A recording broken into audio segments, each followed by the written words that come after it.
প্রিয় উপস্থিতি, আল্লাহ রাব্বুল আলামিন ৩৬ নম্বর সূরা সূরা ইয়াসিনের ১৩ নম্বর আয়াত থেকে শুরু করেন। আল্লাহ রাব্বুল আলামিন বলেন, ওয়াদরিব লাকুম মাতালান আসহাবাল ক্বরয়াতি ইয জাআহাল মুরসালুন। নবী, আপনি একটা জনপদের দৃষ্টান্ত দিয়ে বোঝাবার চেষ্টা করুন একটা গোত্রে কি হয়েছে আমি নাজিল করতেছি আপনার উপরে। এই ঘটনাটা আপনার উম্মতদেরকে দিয়ে বোঝাবার চেষ্টা করুন। ঈদ আরসালনা ইলাইহিম মুতনাইনি ফাকাযযাবুহুমা। আমি সেই এলাকায় দুজন রসুল প্রেরণ করলাম, তারপরে ফাকাযযাবুহুমা, দুজন রসুলকেই তারা মিথ্যা প্রতিপন্ন করলো, অস্বীকার করলো। ফাআজ্জাজনা বিসালিসিন, ৩ নম্বর রসুল দিয়ে আমি তাদের শক্তিকে বৃদ্ধি করলাম। ফাকালু, ৩ জন রসুলই বলল, ইন্না ইলাইকুম মুরসালুন, আমরা ৩ জনই আল্লাহর রসুল। আমরা ৩ জনই কোনো একটা এলাকায় প্রথমে 2 জন রসুল পাঠিয়েছে। এই 2 জনকে তারা, না তোরা রসুল না, না তোরা কেউ না। তখন আল্লাহ ৩ নম্বর রসুল দিয়ে এই 2 জনের শক্তিকে আর একটু বৃদ্ধি করলো। যেমন মুসা আল্লাহ সাল্লামের শক্তিকে হারুন আল্লাহ সাল্লাম দিয়ে কি করলো? বৃদ্ধি করলো। আচ্ছা, তারপরে ৩ জনই বললো আমরা আল্লাহর রসুল। ক্বালু মা আনতুম ইল্লা বাশারুম মিথলুনা ওয়া মা আনজালার রহমানু মিন শাইইন ইন আনতুম ইল্লা তাকযিবুন। তারা বলল, তোমরা তো আমাদের মতোই মানুষ, রসুল আলাদা একটা শ্রেণী কেন? হ্যাঁ, আমার মতো সলিমুদ্দিন, কলিমুদ্দিন, আব্দুর রহিম, আব্দুল জব্বার, আব্দুল সাত্তার ইত্যাদি, তোরা আবার নতুন খেতাব নিয়ে এসেছিস মানে? না না না, তোরা আমাদের মতোই মানুষ। তারা কি করলো? ওয়ামা আনজালার রহমানু মিন শাইইন ইন আনতুম ইল্লা তাকযিবুন। না, আল্লাহ তোদের কাছে কিছু নাজিল করে না। ক্বালু রব্বুনা ইয়ালামু ইন্না ইলাইকুম লামুরসালুন। এই ৩ জন রসুল বলল, তোরা আমাদেরকে রসুল বললেও সই, না বললেও সই, আল্লাহ কিন্তু জানে আমরা যে রসুল, আর তিনি জানবেন না কেন? তিনিই তো আমাদেরকে পাঠিয়েছেন। ওমা আলাইনা ইল্লাল বালাগুল মুবিন, মানলেও সই, না মানলেও সই, আমাদের কাজ হচ্ছে ওমা আলাইনা ইল্লাল বালাগুল মুবিন, তোদের কাছে আল্লাহর ফরমানগুলি জানিয়ে দেওয়া, তোদের কাছে আল্লাহর পরিকল্পনা জানিয়ে দেওয়া। তখন তারা বলল, ক্বালু, তারা বলল, ইন্না তাতায়্যারনা বিকুম, নিশ্চয়ই আমরা তোমাদেরকে সমাজের অকল্যাণ মনে করি।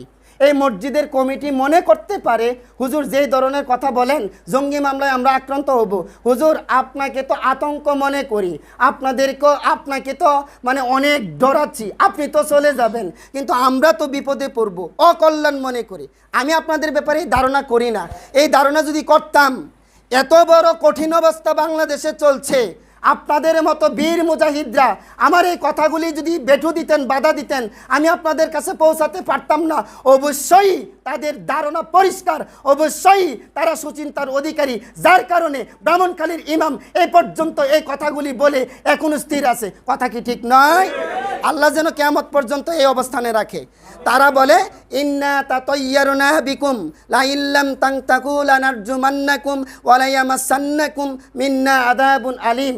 ৩ জন রসুলকে বলতেছে, যদি কার্যক্রম বন্ধ না করো, পাথর মেরে মেরে একদম শেষ করে দিব। ওয়া লা ইয়ামাসান্নাকুম মিন্না আযাবুন আলীম, আমাদের পক্ষ থেকে কঠিনতর কর্মসূচি আসবে, আমাদের পক্ষ থেকে এক কঠিন শাস্তির ব্যবস্থা করব। এই ৩ জন রসুলকে ওই সমাজের লোকগুলি বলতেছে। ক্বালু তাইরুকুম মাকুম, ৩ জন রসুল বলল, আমরা সমাজের অকল্যাণ নই, অকল্যাণ তোমাদের সাথেই আছে। অর্থাৎ তোমরা যেটা মানতেছো না, এইটাই তোমাদের জন্য অকল্যাণকর। আইন দুঃখিরিতুম বাল আনতুম কওমুম মুসরিফুন, এই সমাজের মুখের উপর বলে দিল, আমাদেরকে অকল্যাণ মনে করে, আমরা ভালো কিছু করতে চাচ্ছি আর আমাদের কথাগুলি উড়িয়ে দিচ্ছে।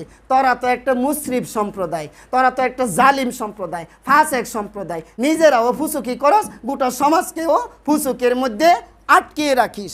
তখন তারা বলল, এই কথাগুলি, এই দৃশ্যটা এই গোত্রের এক কিনারা থেকে। মনে করেন মুতাওয়াল্লি ওই তোফাজ্জল সাহেবের বাসার মধ্যে কথাগুলি হচ্ছে, এখান থেকে একটা লোকে দেখতেছে এই শহরের এক কোণা থেকে, ওয়াজা মিন আকসাল মাদিনাতি রাজুলুন ইয়াসআ ক্বালা ইয়া কওমি ইত্তাবিউল মুরসালিন।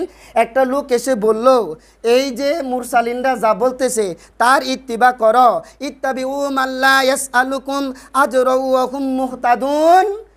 যেই সকল রসুলগণ তোমাদের কাছে প্রতিদান চায় না। প্রাইমারি স্কুলের শিক্ষকগণ শিক্ষা দিলে প্রতিদান চায়, হাই স্কুলের টিচারগণ শিক্ষা দিলে প্রতিদান চায়, কলেজের প্রফেসর শিক্ষা দিলে প্রতিদান চায়, ভার্সিটির লোকেরা শিক্ষা দিলে প্রতিদান চায়, অন্যান্য কোচিং সেন্টারের লোকেরা শিক্ষা দিলে প্রতিদান চায়। ওই কোণা থেকে একটা লোক ওই তোফাজ্জল সাহেবের বাসার এখানে গিয়ে বলতেছে, তোমরা এই রসুলদের কথাগুলি মেনে নাও, যে কথাগুলি বলার জন্য তারা প্রতিদান চাই না। এই আয়াত থেকে প্রমাণিত হয় যারা 50,000 80,000 টাকা দিয়ে মাহফিল করে, ওই 80,000 টাকা বাঁচাবার জন্য ওই আসল মানের কথাগুলিও তাদের সামনে বলে না, ওই টাকা পাওয়ার জন্য যাতে আসল কথাটাও পাচ্ছে না। কথা কি ঠিক নয়? সত্যিকার অর্থে যদি আল্লাহর কোরআন জাতিকে দেওয়া হতো, সত্যিকার অর্থে যদি আল্লাহর নবীর হাদিস দেওয়া হতো, বাংলাদেশের এতগুলি ইমাম আর খতিব থাকতে, এতগুলি বক্তা থাকতে, এই সমস্ত গণতন্ত্রীরা আমাদের উপরে জুলুম চাপিয়ে দিতে পারতো না। আবারও প্রমাণিত হচ্ছে তারা কথাগুলি গোপন করে, যেই কথাগুলি বললে এই টাকা পাওয়া যায়, সেলিব্রিটি পাওয়া যায়, এই সমস্ত আরামের চেয়ারে কথা বললে ভাইরাল হওয়া যায়, ওইগুলি নিয়ে তারা ব্যস্ত। কথা কি ঠিক নয়? সম্মানিত উপস্থিতি, পরবর্তী পরিণাম কি দাঁড়ালো? ওয়ামা লিয়া লা আ'বুদুল্লাযী ফাতারানি ওয়া ইলাইহি তুরজাউন। আমি কি সেই আল্লাহর ইবাদত করব না যে আল্লাহ আমাকে সৃষ্টি করেছে? ওই লোকটা এসে বলল, ওই দূর থেকে লোকটা এসে বলল, আত্তাখিযু মিন দুনিহি আলিহাতান ইউরিদুনির রহমানু বিদুররিন লা তুগনি আন্নী শাফাআতুহুম শাইআন ওয়া লা ইউনকিদুন। আমি যদি আল্লাহ ছাড়া অন্য কারো ইবাদত গ্রহণ করি তাহলে আমি পথভ্রষ্ট হয়ে যাব, এবং তারা যদি আমার নামে সুপারিশ করে আমার এই সুপারিশ আল্লাহর দরবারে কাজে আসবে না। ইন্নী ইদাল্লাফি দলালিম মুবিন, আমি স্পষ্ট বিভ্রান্ত হয়ে যাব। ইন্নী আমানতু বিরব্বিকুম ফাসমাউন, আমি তোমাদেরকে সাক্ষী রেখে বলছি আমি তোমাদের রবের উপর ঈমান আনছি। কি করছি? আনছি। এরপরে তিনি বললেন, ইলা দুখুলিল জান্নাহ। এই উপস্থিত লোকদের সামনে শুধু বলছে আমি তোমাদের রবের উপর ঈমান আনলাম। এই কথা বলার সাথে সাথে তারা এই লোকটাকে মেরে ফেললো। কি করলো? মেরে ফেললো। তাহলে এই লোকটা তো সফলতার পথে, জয়ের পথে কি করলো? কাজ শুরু করলো। কি করলো? কাজ শুরু করলো। পরিণাম কি হবে এখনো তার জানা নাই। জয়ের জন্য পথ চলতে লাগলো, জয়ের জন্য কাজ করতে লাগলো। যখন এই লোকটা ঈমান আনলো আর মেরে ফেললো, আল্লাহ রাব্বুল আলামিন বলে দিলেন, ইলা দুখুলিল জান্নাহ, তুমি জান্নাতে ঢুকো। সূরা ইয়াসিনের আয়াত, ইলা দুখুলিল জান্নাহ, জান্নাতে ঢুকো। ক্বালা ইয়া লাইতা কওমি ইয়ালামুন, হায় রে তোরা যে আমারে মারলে, তোরা যদি জানতে আল্লাহ আমার সাথে কি আচরণটাই না করলো। আল্লাহ তখন বলে দিলেন, বিমা গফারলি রব্বি ওয়া জাআলানি মিনাল মুকরমিন, আল্লাহ তো আমাকে জান্নাত দিছি, সম্মানিতদের অন্তর্ভুক্ত করেছেন। আমি আপনাদেরকে বোঝাতে চাচ্ছি এই লোকটা ঈমান আনার পরে আর কোনো কাজ করতে পারে নাই, শুধুমাত্র ঈমান আনলো আর মেরে ফেললো। তার মানে ওই যে আপনি ঢাকা যেতে পারেন নাই, ঘর থেকে বের হওয়ার পরেই আপনি মারা গেলেন। ওই যে লোকটা হিজরত করতে পারে নাই, পথিমধ্যেই মারা গেল।